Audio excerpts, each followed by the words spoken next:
ಜೈ ರಾಮಕೃಷ್ಣ. ನಮಸ್ತೆ. ಯುಗಾವತಾರ ಶ್ರೀರಾಮಕೃಷ್ಣ ಗ್ರಂಥಾಧ್ಯಯನಕ್ಕೆ ತಮ್ಮೆಲ್ಲರಿಗೂ ಸ್ವಾಗತ.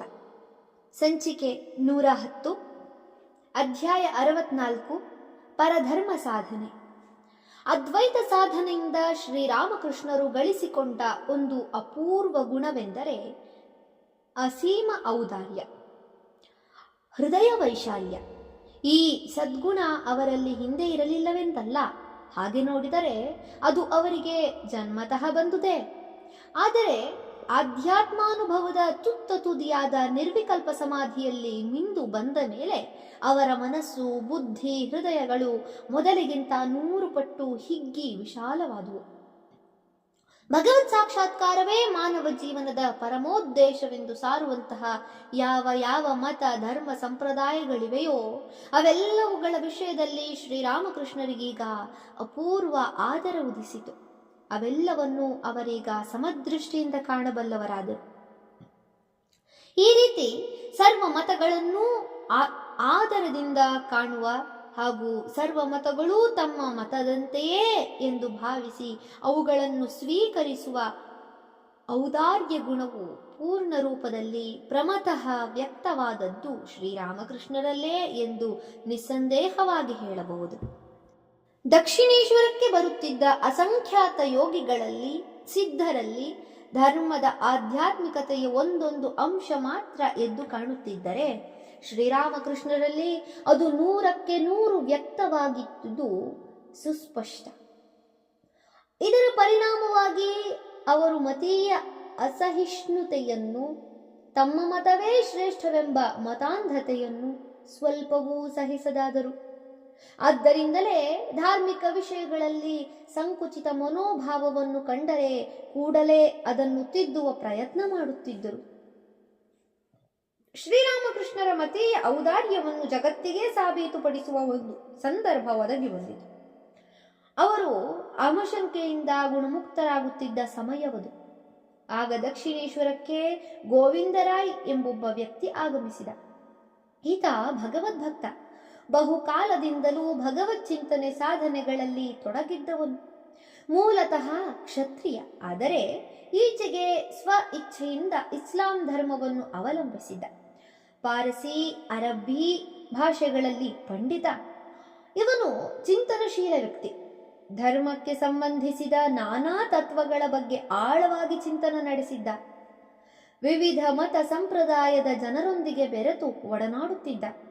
ಆ ಸಂದರ್ಭದಲ್ಲಿ ಇಸ್ಲಾಂ ಧರ್ಮದ ವಿಶ್ವ ಭ್ರಾತೃತ್ವ, ಔದಾರ್ಯದ ಬೋಧನೆಗಳಿಗೆ ಅವನು ಮನಸೋತು ಯೋಗ್ಯ ಗುರುವಿನಿಂದ ನಿಯಮಾನುಸಾರವಾಗಿ ಆ ಧರ್ಮ ದೀಕ್ಷೆಯನ್ನು ಪಡೆದುಕೊಂಡಿದ್ದ. ಗೋವಿಂದರಾಯ್ ಈಗ ತತ್ವತಃ ಮುಸಲ್ಮಾನನೇ ಆಗಿದ್ದ. ನಡೆ, ನುಡಿ, ಸಾಮಾಜಿಕ ಆಚಾರ ಪದ್ಧತಿಗಳಲ್ಲೆಲ್ಲ ಕಟ್ಟಾ ಮುಸಲ್ಮಾನನಂತೆಯೇ ಇದ್ದನೆಂದು ಹೇಳಲಾಗುವುದಿಲ್ಲ. ಆದರೆ ದೀಕ್ಷೆ ತೆಗೆದುಕೊಂಡಾಗಿನಿಂದ ಕುರಾನ್ ಪಠಣವನ್ನೂ ಅದರಲ್ಲಿ ನಿರ್ದೇಶಿಸಿರುವ ಸಾಧನೆ ಭಜನೆಗಳನ್ನೂ ಉತ್ಸಾಹ ನಿಷ್ಠೆಗಳಿಂದ ಮಾಡಿಕೊಂಡು ಬಂದಿದ್ದ. ಗೋವಿಂದನದು ಪ್ರೇಮಮಯ ಪ್ರಕೃತಿ. ಅವನ ಭಗವತ್ ಪ್ರೇಮ ಆಳವಾದುದು. ಇಸ್ಲಾಮಿನಲ್ಲಿ ಸೂಫಿ ಎಂಬುದೊಂದು ಸಂಪ್ರದಾಯ. ಆ ಮಾರ್ಗದಲ್ಲಿ ಆತನಿಗೆ ಅಧಿಕ ಒಲವು. ಆದ್ದರಿಂದ ಸೂಫಿ ಫಕೀರರಂತೆ ಹಗಲಿರುಳೂ ಭಕ್ತಿ ಭಾವ ಸಾಧನೆಯಲ್ಲಿ ನಿರತನಾಗಿದ್ದ. ದಕ್ಷಿಣೇಶ್ವರಕ್ಕೆ ಬಂದು ಹೋಗುತ್ತಿದ್ದ ಹಲವಾರು ಸಾಧು ಸನ್ಯಾಸಿಗಳಂತೆಯೇ ಗೋವಿಂದನೂ ಅಲ್ಲಿಗೆ ಬಂದಿದ್ದ. ಶಾಂತ ರಮಣೀಯ ಕ್ಷೇತ್ರ, ಗಂಗಾ ಸನ್ನಿಧಿ, ಅದರಲ್ಲೂ ಪಂಚವಟಿಯ ಏಕಾಂತತೆ ಅವನನ್ನು ತುಂಬಾ ಆಕರ್ಷಿಸಿತು. ಧ್ಯಾನಕ್ಕೆ ಬಹಳ ಸೂಕ್ತವಾಗಿ ಕಂಡಿತು. ಗೋವಿಂದ ಅಲ್ಲಿ ತನ್ನ ಆಸನವನ್ನು ಹರಡಿ ಕುಳಿತುಕೊಂಡ. ರಾಸಮಣಿಯ ಕಾಳಿ ದೇವಾಲಯದಲ್ಲಿ ಜಾತಿ ಮತ ಪರಿಭೇದವಿಲ್ಲದೆ ತ್ಯಾಗಿಗಳಾದ ಎಲ್ಲರಿಗೂ ಮನ್ನಣೆಯಿತ್ತು. ಹಿಂದೂ ಸನ್ಯಾಸಿಗಳಂತೆ ಮುಸಲ್ಮಾನ ಫಕೀರರಿಗೂ ಸಮಪ್ರಮಾಣವಾಗಿ ಆದರ ಆತಿಥ್ಯವಿತ್ತು. ಆದ್ದರಿಂದ ಗೋವಿಂದರಾಯಿ ಭಿಕ್ಷೆ ಹುಡುಕಿಕೊಂಡು ಬೇರೆಲ್ಲಿಗೂ ಹೋಗಬೇಕಾಗಿರಲಿಲ್ಲ. ಹೀಗಾಗಿ ಆತ ತನ್ನ ಇಷ್ಟ ಚಿಂತನದಲ್ಲಿ ತತ್ಪರನಾಗಿ ಆನಂದದಿಂದ ಇರತೊಡಗಿದ. ಅಂತರ್ಮುಖಿಯಾಗಿ ಕುಳಿತ ಫಕೀರನನ್ನು ಕಂಡೊಡನೆಯೇ ಶ್ರೀರಾಮಕೃಷ್ಣರು ಆಕರ್ಷಿತರಾದರು. ಅವನೊಂದಿಗೆ ಮಾತಿಗೆ ತೊಡಗಿ ಆತನ ಸ್ವಭಾವವೆಂಥದು, ಹಿನ್ನೆಲೆ ಏನು ಎಂಬುದನ್ನು ಗ್ರಹಿಸಿದರು. ಅವನ ಸರಳ ಶ್ರದ್ಧೆ, ದೈವ ಪ್ರೇಮಗಳಿಗೆ ಮಾರು ಹೋದರು. ಕ್ರಮೇಣ ಇಸ್ಲಾಂ ಧರ್ಮದ ತತ್ವಗಳನ್ನು, ಬೋಧನೆಗಳನ್ನು ಆತನ ಮೂಲಕ ತಿಳಿದರು. ಅವರ ಮನಸ್ಸೀಗ ಏಕಪ್ರಕಾರವಾಗಿ ಆ ದಿಕ್ಕಿಗೆ ಹರಿಯತೊಡಗಿತು. ಅವರು ಆಲೋಚಿಸಿದರು, ಇದು ಕೂಡ ಭಗವತ್ ಸಾಕ್ಷಾತ್ಕಾರದ ಒಂದು ದಾರಿಯೇ? ಅನಂತ ಲೀಲಾಮಯಿಯಾದ ಜಗನ್ಮಾತೆ ಈ ಮಾರ್ಗದಿಂದಲೂ ಎಷ್ಟೋ ಜನರಿಗೆ ತನ್ನ ಶ್ರೀಚರಣಗಳ ದರ್ಶನವಿತ್ತು ಧನ್ಯರನ್ನಾಗಿಸುತ್ತಿದ್ದಾಳೆ. ಈ ಮಾರ್ಗದಿಂದ ಬರುವ ತನ್ನ ಆಶ್ರಿತರನ್ನು ಅವಳು ಯಾವ ರೀತಿಯಲ್ಲಿ ಉದ್ಧರಿಸುತ್ತಿದ್ದಾಳೋ ನೋಡಬೇಕು. ಹೌದು, ಇವನಿಂದ ನಾನು ದೀಕ್ಷೆಯನ್ನು ಪಡೆದುಕೊಂಡು ಈ ಭಾವಸಾಧನೆಯಲ್ಲಿ ತೊಡಗುತ್ತೇನೆ. ಒಮ್ಮೆ ಶ್ರೀರಾಮಕೃಷ್ಣರ ಮನಸ್ಸಿನಲ್ಲಿ ಈ ಆಲೋಚನೆ ಬಂದಿತೋ ಇಲ್ಲವೋ, ಅವರಿನ್ನೂ ತಡ ಮಾಡಲಿಲ್ಲ.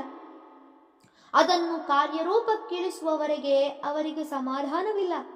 ತನ್ನ ಅಭಿಲಾಷೆಯನ್ನು ಅವರು ಗೋವಿಂದನ ಮುಂದೆ ಹೇಳಿಕೊಂಡರು. ಅವರ ಪ್ರಾರ್ಥನೆಗೆ ಅವನು ಸಂತೋಷದಿಂದ ಒಪ್ಪಿದ. ಒಂದು ಮುಹೂರ್ತದಲ್ಲಿ ಅವರಿಗೆ ಇಸ್ಲಾಂ ಧರ್ಮ ದೀಕ್ಷೆಯನ್ನು ನೀಡಿದ. ಶ್ರೀರಾಮಕೃಷ್ಣರು ತಮಗೆ ಸಹಜವಾದ ಪೂರ್ಣ ನಿಷ್ಠೆಯಿಂದ ಅದಕ್ಕನುಸಾರವಾದ ಸಾಧನೆಯಲ್ಲಿ ನಿರತರಾಗಿಯೇ ಬಿಟ್ಟರು. ವಿವಿಧ ಭಾವಗಳ ಸಾಧನೆಗಳನ್ನು ಕೈಗೊಂಡಾಗ ಶ್ರೀರಾಮಕೃಷ್ಣರು ಆಯಾ ಭಾವಗಳಲ್ಲೇ ತ್ರಿಕರಣಪೂರ್ವಕವಾಗಿ ಮುಳುಗಿ ಹೋಗುತ್ತಿದ್ದುದನ್ನು ನಾವು ಹಿಂದೆಯೇ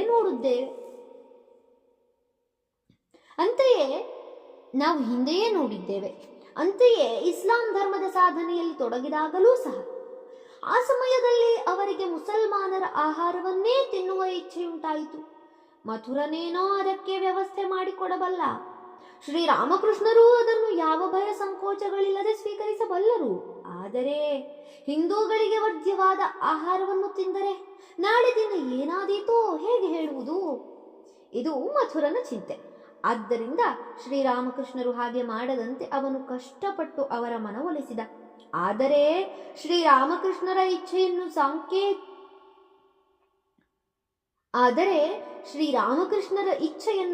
ಸಾಂಕೇತಿಕವಾಗಿಯಾದರೂ ಪೂರೈಸದಿದ್ದರೆ ಅವರಿಗೆ ಸಮಾಧಾನವಾಗುವುದಿಲ್ಲವೆಂಬುದು ಅವನಿಗೆ ಗೊತ್ತು.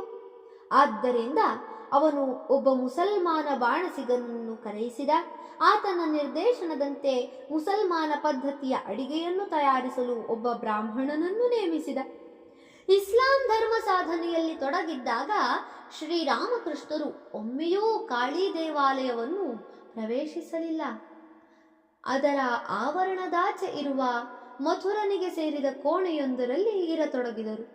ಪ್ರಾಮಾಣಿಕ ಭಾವದಿಂದ ಸಾಧನೆಗೈಯುವುದು ಶ್ರೀರಾಮಕೃಷ್ಣರ ಸ್ವಭಾವ.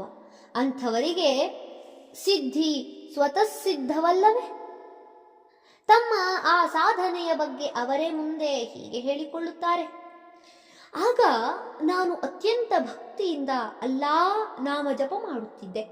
ಮುಸಲ್ಮಾನ ರೀತಿಯಲ್ಲಿ ಪಂಚೆ ಉಡುತ್ತಿದ್ದೆ. ದಿನಕ್ಕೆ 3 ಹೊತ್ತು ನಮಾಜು ಮಾಡುತ್ತಿದ್ದೆ. ಆಗ ಹಿಂದೂ ಭಾವವು ಮನಸ್ಸಿನಿಂದ ಪೂರ್ಣ ಹೊರಟೇ ಹೋಗಿತ್ತು. ಆದ್ದರಿಂದ ಹಿಂದೂ ದೇವದೇವಿಯರಿಗೆ ನಮಸ್ಕರಿಸುವುದಿರಲಿ, ಅವರ ದರ್ಶನ ಮಾಡುವ ಮನಸ್ಸು ಇರಲಿಲ್ಲ. ಆ ಭಾವದಲ್ಲಿ ಏಕಪ್ರಕಾರವಾಗಿ 3 ದಿನ ಕಳೆದ ಮೇಲೆ ಆ ಸಾಧನೆಯ ಫಲ ಕೈಗೂಡಿತು. ಸಾಧನಾಂತ್ಯದಲ್ಲಿ ಶ್ರೀರಾಮಕೃಷ್ಣರಿಗೆ ಉದ್ದವಾದ ಗಡ್ಡವುಳ್ಳ ಜ್ಯೋತಿರ್ಮಯನೂ ಗಂಭೀರವದನನೂ ಆದ ದಿವ್ಯ ಪುರುಷನೊಬ್ಬನ ದರ್ಶನವಾಯಿತು. ಒಡನೆಯೇ ಅವರ ಮನಸ್ಸು ಸಗುಣ ಸಾಕಾರ ಬ್ರಹ್ಮದ ಅನುಭವವನ್ನು ಪಡೆದುಕೊಂಡು ಮುಂದೆ ಸಾಗಿತು. ಅಂತಿಮವಾಗಿ ಅದು ಲೀನಗೊಂಡದ್ದು ನಿರ್ಗುಣ ನಿರಾಕಾರ ಬ್ರಹ್ಮದಲ್ಲಿ. ಇಸ್ಲಾಂ ಧರ್ಮ ಎಂಬ ದಾರಿಯೇನೋ ಬೇರೆಯೇ, ಆದರೆ ಅದರಲ್ಲಿ ಮುಂದುವರಿದಾಗ ತಲುಪುವುದು ಮಾತ್ರ ಆ ಏಕೈಕ ಗುರಿಗೆ. ಅದೇ ನಿರ್ಗುಣ ನಿರಾಕಾರ ಪರತತ್ವ. ಶ್ರೀರಾಮಕೃಷ್ಣರ ಮನಸ್ಸೀಗ ಸಕಲ ಮತ ಧರ್ಮಗಳ ಬಗ್ಗೆ ಹೇಗೆ ಸಮಾನ ಭಾವದಿಂದ ಆದರ ತಾಳಿತ್ತೆಂಬುದಕ್ಕೆ ಅವರ ಇಸ್ಲಾಂ ಧರ್ಮ ಸಾಧನೆಯೇ ನಿಚ್ಚಳ ಸಾಕ್ಷ್ಯ. ಹಿಂದೂ ಧರ್ಮದ ಎಲ್ಲೆಯೊಳಗೆ ಬರುವ ಹಲವು ಸಂಪ್ರದಾಯಗಳ ಪ್ರಕಾರ ಅವರು ಮಾಡಿದ ಸಾಧನೆಗಿಂತ ಒಂದು ದೃಷ್ಟಿಯಲ್ಲಿ ಇದು ಹೆಚ್ಚು ಮಹತ್ವದ್ದೆನ್ನಬಹುದು. ಏಕೆಂದರೆ ಚರಿತ್ರೆಯಲ್ಲಿ ಎಂದಿನಿಂದಲೂ ಹಿಂದೂ ಮುಸಲ್ಮಾನರ ಸಂಬಂಧವು ಮಧುರವಾಗಿದ್ದುದು ಅಪರೂಪವೇ. ಶ್ರೀರಾಮಕೃಷ್ಣರು ಕೂಡ ವಿಷಾದದಿಂದ ಹೇಳುತ್ತಿದ್ದರು, ಹಿಂದೂ ಮುಸಲ್ಮಾನರ ನಡುವೆ ಪರ್ವತೋಪಮವಾದ ಅಂತರವಿದೆ. ಇಷ್ಟು ದೀರ್ಘಕಾಲ ಭಾರತದಲ್ಲಿ ಅವರಿಬ್ಬರು ಒಟ್ಟಿಗೆ ಜೀವಿಸಿದ್ದರೂ ಅವರ ಭಾವನೆಗಳು, ನಂಬಿಕೆಗಳು, ಸ್ವಭಾವ ವರ್ತನೆಗಳು ಪರಸ್ಪರರಿಗೆ ಸ್ವಲ್ಪವೂ ಅರ್ಥವಾಗಿಲ್ಲ ಎಂದು. ಹಾಗಿರುವಾಗ ಸಂಪ್ರದಾಯಸ್ಥ ಬ್ರಾಹ್ಮಣ ವಂಶಸ್ಥರಾದ ಶ್ರೀರಾಮಕೃಷ್ಣರು ಎಲ್ಲ ಕಟ್ಟುಪಾಡುಗಳನ್ನೂ ಮೀರಿ ವಿಧರ್ಮವನ್ನು ತತ್ವನಿಷ್ಠ ದೃಷ್ಟಿಯಿಂದ ಅರಿಯುವ ಇಚ್ಛೆ ತಳೆದುದೊಂದು ಸಾಮಾನ್ಯ ವಿಷಯವೇ. ಅಲ್ಲದೆ ದೇವಾಲಯವೊಂದರ ಅರ್ಚಕರಾಗಿದ್ದುಕೊಂಡು ತಮ್ಮ ಆ ಇಚ್ಛೆಯನ್ನು ಸಾಧಿಸಿದ್ದು ಎಂತಹ ಅದ್ಭುತ! ಶ್ರೀರಾಮಕೃಷ್ಣರ ಈ ಸಾಧನೆಯಲ್ಲಿ ಇಂದಿನ ಭಾರತಕ್ಕೆ ಮಾತ್ರವಲ್ಲ, ಎಲ್ಲ ಕಾಲಗಳಿಗೆ, ಎಲ್ಲ ದೇಶಗಳಿಗೆ ಒಂದು ಅಮೂಲ್ಯ ಪಾಠವಿದೆ. ಶ್ರೀರಾಮಕೃಷ್ಣ ಲೀಲಾ ಪ್ರಸಂಗದ ಕರ್ತೃಗಳಾದ ಸ್ವಾಮಿ ಶಾರದಾನಂದರು ಈ ವಿಷಯವಾಗಿ ತಮ್ಮ ಆಶಾಪೂರ್ಣ ಅನಿಸಿಕೆಯನ್ನು ವ್ಯಕ್ತಪಡಿಸುತ್ತಾರೆ. ಕೇವಲ ವೇದಾಂತ ತತ್ವಗಳಲ್ಲಿ ವಿಶ್ವಾಸವಿಡುವುದರ ಮೂಲಕ ಹೇಗೆ ಭಾರತದ ಹಿಂದೂ ಮುಸಲ್ಮಾನರು ಪರಸ್ಪರ ಸಹಾನುಭೂತಿ ತಾಳಿ ಭ್ರಾತೃಭಾವದಿಂದ ಬದುಕಬಹುದೆಂಬುದನ್ನು ಈ ಘಟನೆಯು ಮನವರಿಕೆ ಮಾಡಿಕೊಡುತ್ತದೆ. ಅವೆರಡು ಧರ್ಮಗಳ ನಡುವಿನ ಅಗಾಧ ಅಂತರವು ಮುಂದೊಂದು ದಿನ ಅಳಿಯುತ್ತದೆ ಮತ್ತು ಉಭಯರೂ ಪರಸ್ಪರರನ್ನು ಪ್ರೀತಿಯಿಂದ ಆಲಂಗಿಸುತ್ತಾರೆ ಎಂಬುದಕ್ಕೆ ಶ್ರೀರಾಮಕೃಷ್ಣರು ಮಾಡಿದ ಇಸ್ಲಾಂ ಧರ್ಮ ಸಾಧನೆಯ ಈ ಘಟನೆಯು ಮುನ್ಸೂಚಿಯಾಗಿರಬಹುದು. ಧನ್ಯವಾದಗಳು. ಇಂದಿಗೆ ಅಧ್ಯಾಯ 64 ಸಂಪೂರ್ಣವಾಯಿತು. ಮುಂದಿನ ಸಂಚಿಕೆಯಲ್ಲಿ ಹೊಸ ಅಧ್ಯಾಯವನ್ನು ಪ್ರಾರಂಭಿಸೋಣ. ಓಂ ಶಾಂತಿ ಶಾಂತಿ ಶಾಂತಿ. ಹರಿ ಓಂ ತತ್ಸತ್. ಶ್ರೀರಾಮಕೃಷ್ಣಾರ್ಪಣಮಸ್ತು. ಸರ್ವೇ ಜನ ಸುಖಿನೋ ಭವಂತು. ಜೈ ಶ್ರೀಮಾತಾ.